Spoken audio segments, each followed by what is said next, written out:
السلام علیکم دوستو، العباس ٹی وی میں خوش آمدید۔ دوستو آج ہم تلاوت کرتے ہیں سورہ الحاقہ کی آیت نمبر 14 سے لے کر 26 تک کا اردو ترجمہ۔ شروع اللہ کے نام سے جو بڑا مہربان نہایت رحم والا ہے۔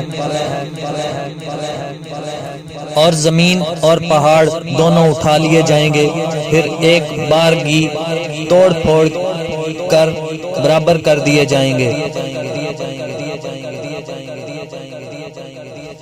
تو اس روز وہ پڑنے والی یعنی قیامت ہو جائے گی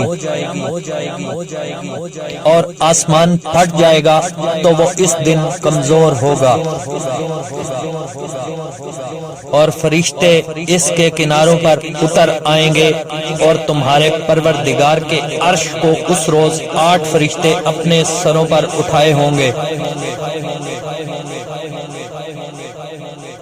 اس روز تم سب لوگوں کے سامنے پیش کیے جاؤ گے، اور تمہاری کوئی پوشیدہ بات چھپی نہ رہے گی۔ تو جس کا اعمال نامہ اس کے دانے ہاتھ میں دیا جائے گا، وہ دوسروں سے کہے گا کہ لیجئے میرا اعمال نامہ پڑھیے۔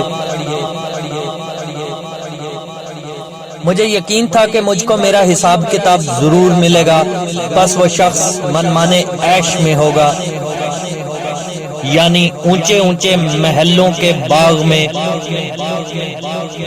جن کے میوے جھکے ہوئے ہوں گے۔ جو عمل تم ایام گزشتہ میں آگے بھیج چکے ہو، اس کے صلے میں مزے سے کھاؤ اور پیو۔ اور جس کا نامہ اعمال اس کے بائیں ہاتھ میں دیا جائے گا، وہ کہے گا اے کاش مجھ کو میرا اعمال نامہ نہ دیا جاتا، اور مجھے معلوم نہ ہو کہ میرا حساب کیا ہے۔ صدق اللہ العظیم۔